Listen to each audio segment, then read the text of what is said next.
I hadn't even crossed the ballroom yet, and I already knew they'd forgotten me. The valet barely looked up. My name tag, Lauren Mitchell, was printed in the most generic font imaginable. No title, no mention of service, just me in a navy blue dress I'd worn once before to brief NATO on a cyber counterstrike no civilian would ever hear about. Inside the reunion buzzed like a hive of curated success. Champagne flutes clinked, laughter echoed, and slideshow photos of our glory years flickered across a giant screen. Prom, pep rallies, debate team. My sister Sienna grinned in nearly every frame.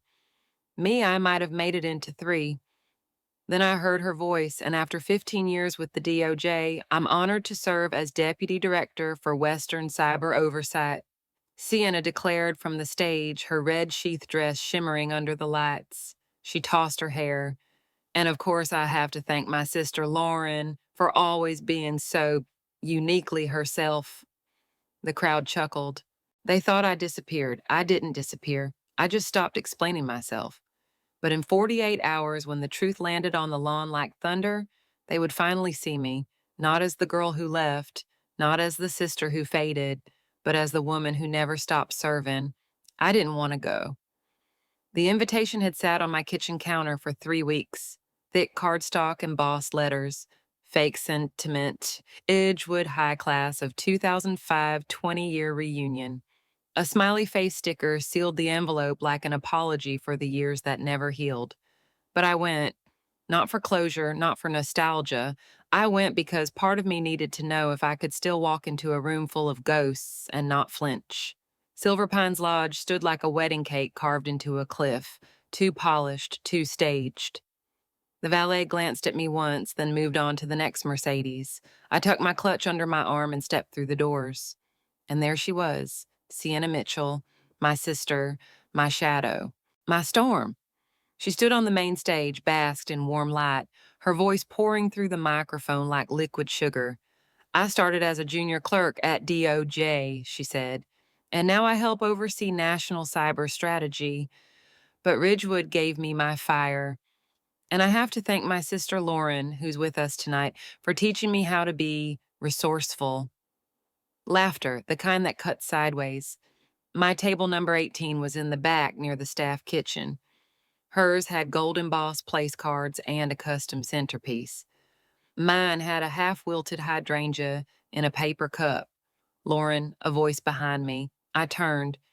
Ethan Rhodes, once my boyfriend, now a millionaire in a silk suit, holding a bourbon like a business card. You look good, he said. Still in the service. He said the last word like it tasted wrong. Something like that, he smirked.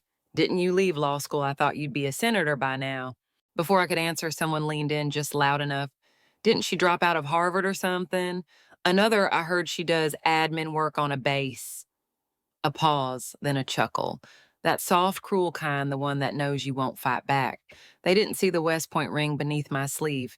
Didn't know I'd led Black Ops teams through war zones while they sold condos and crafted LinkedIn bios. I didn't correct them. I didn't need to because while they were busy laughing, the encrypted phone in my clutch was already vibrating. The phone buzzed twice, silent, urgent. I didn't check it. Not yet. Instead, I reached for my glass of water, let the condensation cool my fingers. I'd been in rooms like this before, filled with noise that meant nothing. People who measured worth in Instagram, likes, and job titles. But this room hurt in a way war zones never did. Because here the wounds weren't visible. They smiled as they cut. Sienna floated toward me like a well-scripted scene. She wore that smile, the one she practiced in mirrors and press conferences. Lauren, she said, voice pitched for maximum audience. I almost didn't recognize you. That dress is very vintage. It's just a dress, I said, keeping my tone flat. Well, you always were practical, she chirped, still doing it top secret things. I imagine I gave a half shrug. Something like that. She tilted her head the way she used to when she was trying to catch me in a lie. You know, it's funny. I tell your story all the time. My big sister, the mystery. People love it. I'm sure they do, I replied. Jason Ethan joined us, his tie loosened now. Drink half empty. Lauren was always mysterious, he said, laughing. She ghosted all of us after graduation. Didn't even say goodbye. Sienna smiled tightly. Oh, she says goodbye all the time. She just does it in silence. Another laugh. My fingers tightened around the glass. The phone in my clutch buzzed again. I glanced down, encrypted code Merlin 5X. Urgent. Intercept breach. Timestamp 15 minutes ago. I looked back up. You okay? Sienna asked, all faux concern. I smiled. Never better. Because in that moment, something shifted. The room, the noise, the stage, nostalgia, it all fell away. And I remembered who I was. Not the forgotten sister, not the dropout, not the afterthought in Navy, but the woman they'd never seen coming. I stood, smoothed my dress, and walked toward the balcony. Outside, the wind curled cold against my skin.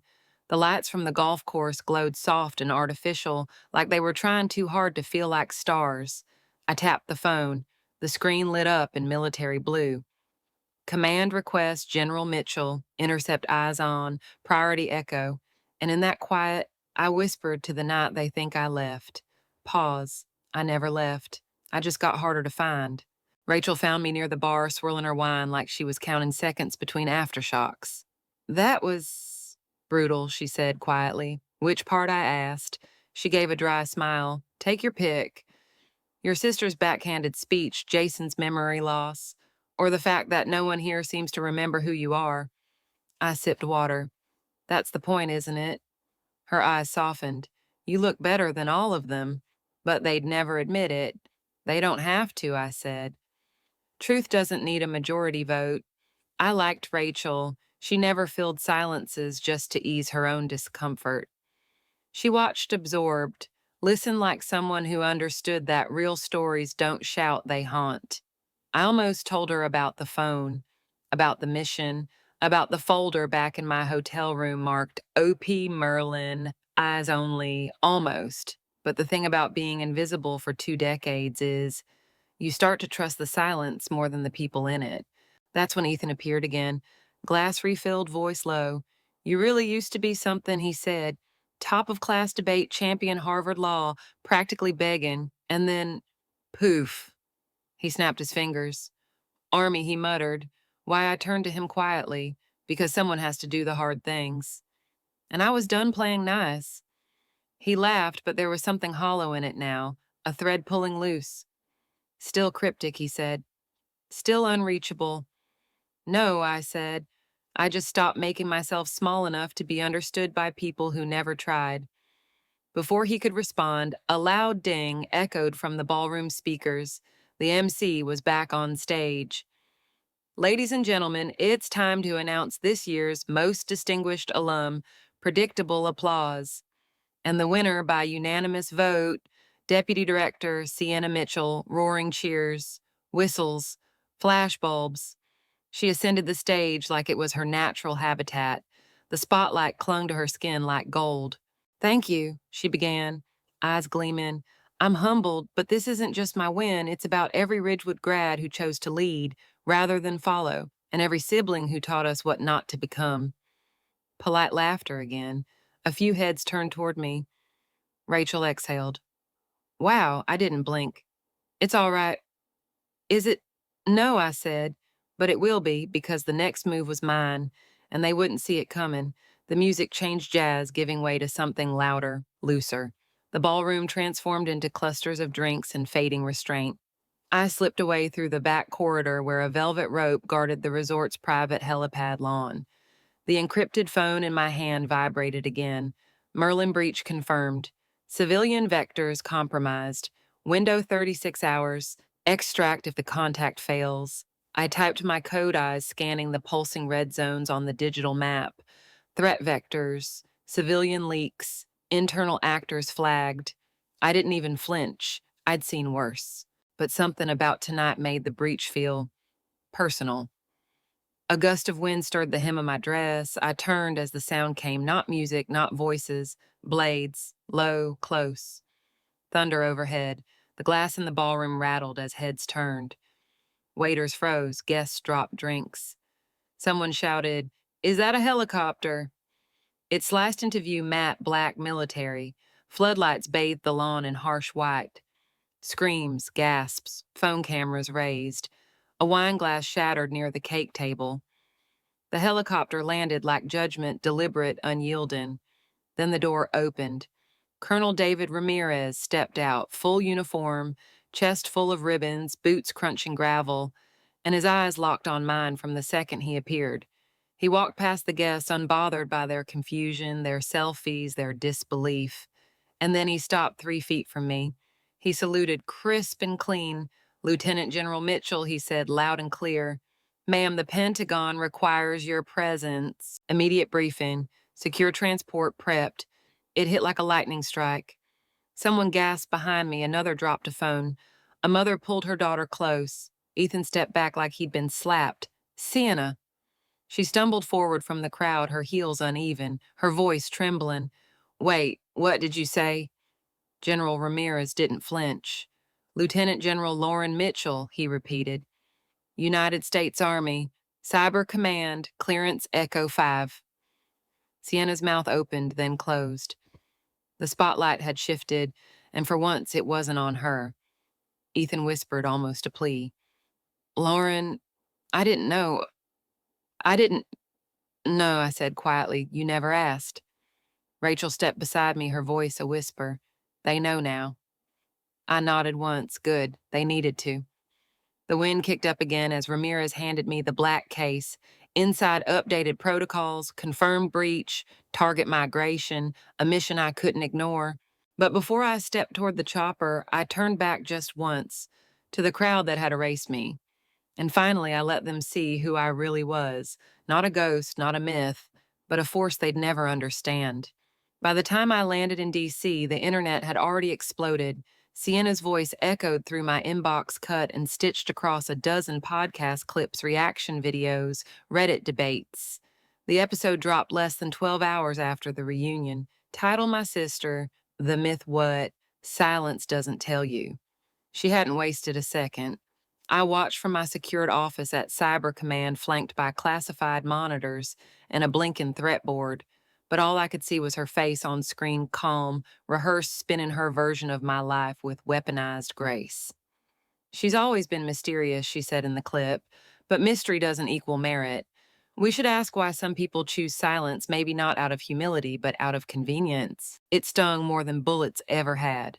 General Catherine Hale summoned me within the hour. She slid a dossier across the table. "Merlin's breach patterns match the viral spike around your name.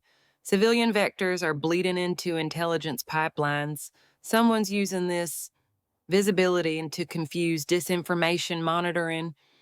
"She didn't say Sienna. She didn't have to. She's exploiting my silence," I said. "No," Hale replied. "She's exploiting your legacy, and you need to decide right now if you're going to let her write the ending."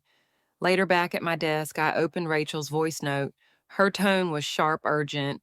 "Jason told me something Sienna did after you left for West Point. She forged a request, asked the school board to remove your name from the alumni honors list, said you didn't want the attention." The room tilted. I closed my eyes, remembering the moment I never got the call. The award that never came, the ghosting that wasn't mine. "She's been curating your silence for 20 years, Rachel continued. "You didn't disappear, Lauren, you were erased." My hands trembled, but only for a second. I reached into the lower drawer and pulled out a file I hadn't touched since 2018. Medal of Honor nomination, never submitted, not denied, just vanished. Melissa appeared at my door, her face pale. "She blocked it," she said. "We found the email, DOJ server, her name, her signature. She told them you declined recognition. She signed off as your emergency contact." My voice barely broke above a whisper. "She buried me." Melissa's eyes were fierce. "Then it's time you dig your way out." And I knew. This wasn't just betrayal, it was war. They didn't invite me to the Ridgewood Legacy ceremony. Didn't matter. I showed up anyway. The auditorium smelled like lemon polish and old lies, rows of folding chairs, maroon banners, a banner overhead that read 20 years of excellence and leadership. Sienna stood center stage in a cream suit, flanked by press faculty and a cluster of wide-eyed students. She looked presidential, composed, polished to a fault, Success, she declared into the microphone, isn't built in shadows. It's earned through transparency, through legacy, through showing up. My boots echoed against the floor as I walked down the center aisle. Heads turned, gasps followed. Some recognized me now, not as Sienna's sister, but from the video, the helicopter, the folder. Rachel appeared at my side, slipping a manila envelope into my hand. Everything's in there, the military acknowledgments, the nomination, and the photo. Sienna hesitated.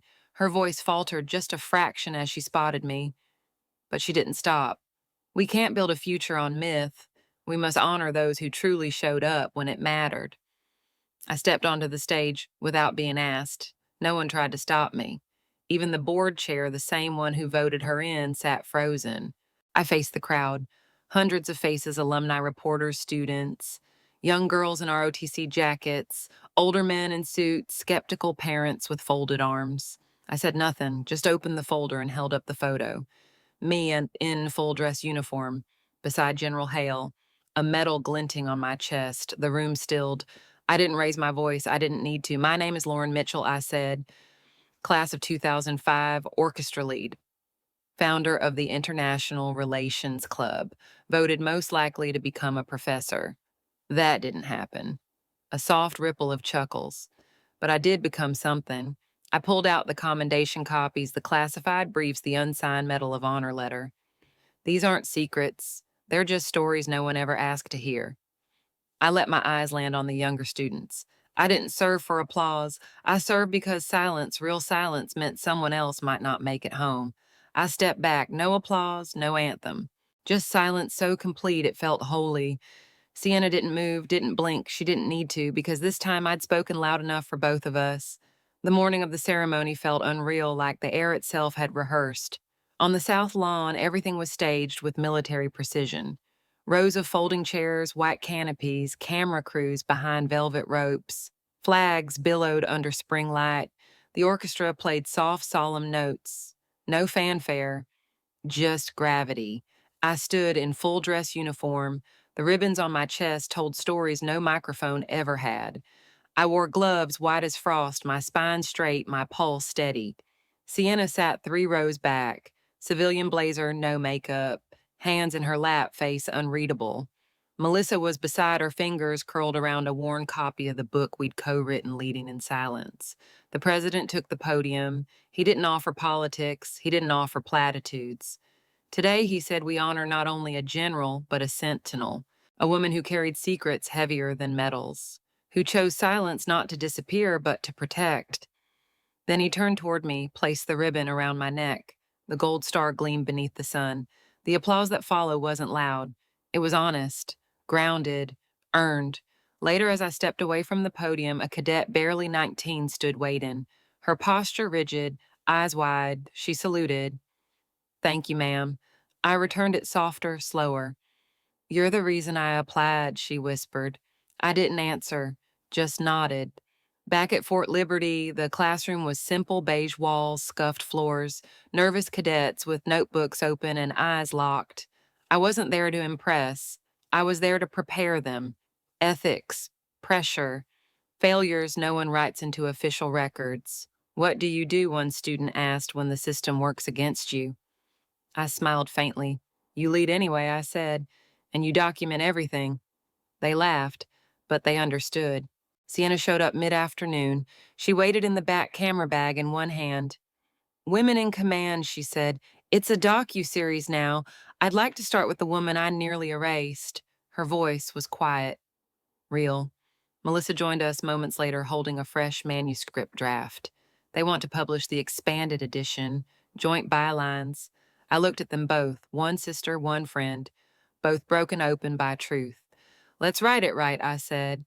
The cadets had gathered near the front. One held a poster, my face half lit, half shadowed. In looping cursive, they'd written, "Our General," and for the first time in years, I felt seen. They once said I was invisible. Now my name's on a plaque. No titles, no hashtags. Just Lauren Mitchell, integrity in silence. I stood in the Hall of Legacy, surrounded by students in pressed uniforms and alumni who once forgot I existed. There was no music, no staged applause, just the steady hum of recognition quietly unfolding, word by word, breath by breath. Sienna took the podium that day. No flash, no spin, just her voice steady and stripped down. She served without needing to be seen, she said. But now we choose to see her, not for the rank, not for the medals, but for what she carried when no one else could. Melissa stood beside me, hand resting on my shoulder. She didn't need to speak. She knew what this moment meant. Behind us, a young cadet whispered, "She's the reason I chose this path." And I finally understood it was never about being remembered. It was about making sure the right things were. So if this story moved you, if you felt the silence, the erasure, the slow, steady return, share it. Talk about it. Hold space for the ones who don't shout but still lead. Because sometimes the strongest voice in the room is the one that doesn't need a mic. And if you believe that too, stick around. There are more stories like mine, quiet, buried, waiting to be told. Let's give them the ending they deserve. Thank you for listening. Thank you for seeing. And if you're new here, subscribe, share with someone who needs to hear this. And remember, truth doesn't need to shout, it just needs to stand.